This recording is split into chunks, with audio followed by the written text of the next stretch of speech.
Кече жакында Генри Фордтун аябай сонун бир сөзүн окуп калдым. Бир гана акча алып келген бизнес бул жакшы бизнес эмес деген сөзү.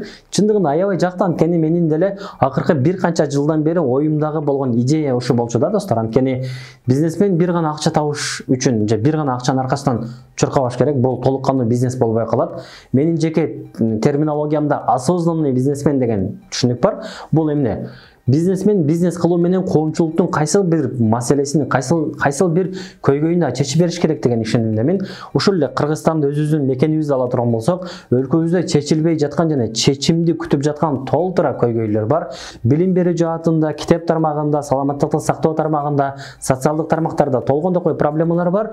Бизнес кылып жаткандар же бизнеске баштайм дегендер кандай сонун болмок эгерде ушул көйгөйлөрдүн бирөөсүнө алсак жана ушул көйгөйлөрдү чечүү менен катар бизнес кылсак. Албетте бизнесмендин негизги максаты акча табуу, бирок акча табуунун жанында биз деген өзүбүздүн салымыбыз катары өлкөнүн кайсы бир проблемасын чечип берсек, чындыгында өтө сонун болмок. Албетте айтып жаткан сөздөрүм бизнестен дагы көп романтикага жакын сөздөр болушу мүмкүн, бирок толук ишенем өлкөнүн өнүгүшүнө бизнесмендердин, ишкерлердин салымы аябай күчтүү болот, аябай чоң болот.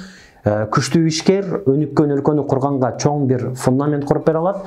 Канча көп адамды иштетсек, мекендештерибиздин канча көбүнү жумуш менен камсыз кылсак, өлкөбүздөн канча көп өндүрүш кылып, чет өлкөгө экспорт кылсак, иш кылып, кайсыл жагынан карабайлы достор, осознанный бизнесмен болсок, кылып жаткан бизнесибиз кандайдыр бир проблеманы чечип, элге жакшы бир жашоо тартуулаганга ориентированный болсо, бул кыска жана узак мөөнөттүү перспективада биздин өлкөгө сонун бир салым болмок. Бул маселе боюнча достор өзүңүздөрдүн пикирлериңиздер бар болсо комментарий бөлүмүнө жазыңыздар.